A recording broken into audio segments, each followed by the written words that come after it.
how much leverage does the U.S. president have when it comes to trying to get this war to end?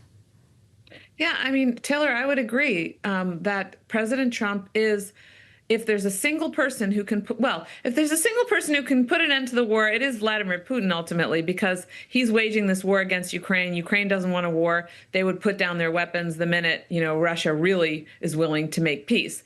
Having said that, short of Vladimir Putin, the next person with all the cards and all the influence to make this war end is President Trump. But of course, it requires us to put more pressure on the Kremlin.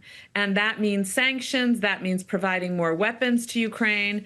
And I'm glad to see that President Trump is threatening sanctions again. Although I will say I don't know why he's waiting 2 weeks, because President Putin has clearly been playing for time to get his troops more time on the battlefield. And that is not in the interest of the United States. Evelyn, we have heard from Russian Foreign Minister Sergei Lavrov essentially that they have very little interest in a meeting right now. He was dismissive in an interview on NBC's Meet the Press that will air this weekend of the idea of a meeting between Vladimir Putin and Zelensky. Yet Donald Trump is signaling that he'd be willing to give as much as 2 weeks to the Russian leader. Is that too much time? Should Donald Trump simply turn around now and say, look, it's time to move on sanctions? Yes, and he should have turned around and done that, when the Russian president refused his ceasefire ultimatum, at that meeting in Alaska last Friday. So, I think our president is being way too lenient when it comes to Vladimir Putin. And we have all the power to make Vladimir Putin afraid, so afraid that when President Trump threatened sanctions before, Vladimir Putin said, oh, wait, don't sanction me. I'll come and meet you in Alaska.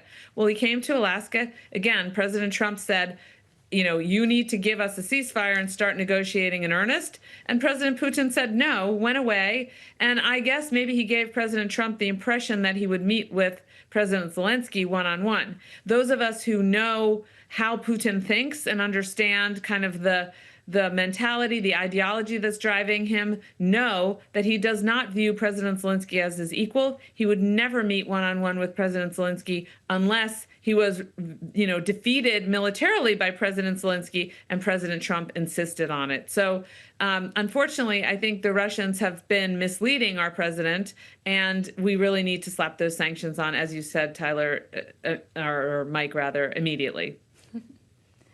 And for our radio listeners, we're showing right now President Trump. He was in the Oval Office earlier today showing a picture of himself and Russian President Vladimir Putin. And one of the main threads that we've been following this week, Evelyn, of course, has been the idea of Europe and the U.S. trying to get something on paper when it comes to security guarantees. That really has been dominating the conversation. There seemed to be optimism at the start of the week, but now we've seen these roadblocks emerge, and our reporting indicates a lot of it is coming from Russia wanting to have a say in what Ukraine's security guarantees are going to look like.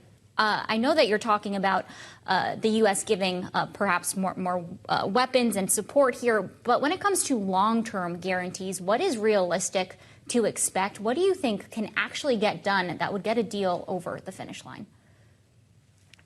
Well, that's a really good question, because what is the right thing to do, the smart thing to do, may not be realistic yet, Taylor. So at the moment, I can say the right thing to do is to, give an Article 5-like agreement to Ukraine. That means if Ukraine's invaded, the United States will come to its military defense in every way possible.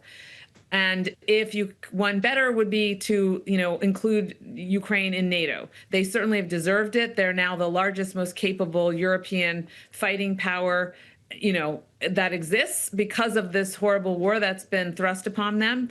So they would actually be an asset inside NATO, and certainly it would be horrible if they were on the other side of the equation, if Russia conquered them. So, that would be the best case scenario. Unfortunately, the Russians, they sometimes seem to give President Trump the impression, I guess, maybe last week, they gave the impression that they would be willing to have European tripwire troops on Ukrainian territory. Now the Russians are saying no way. At the end of the day, the Ukrainians will want foreign troops to guarantee that peace. but they will also want that Article 5 guarantee, the guarantee that if they are attacked again by Russia, we will come to their direct military assistance. And this is the thing, that Ukraine, as much as they want to stop this war, they don't want to be reinvaded by Russia. And they don't want a ceasefire. That means that they have to be on alert, and they can't live as free people because Russia's going to invade again. And let me just say one other thing. China is watching. So this is not just about Ukraine and Europe. China's watching. And I am afraid that Vladimir Putin will try to distract, or China will try to distract, create more confusion by trying to attack Taiwan, or that Vladimir Putin will conduct some sort of lower level military action against a NATO ally.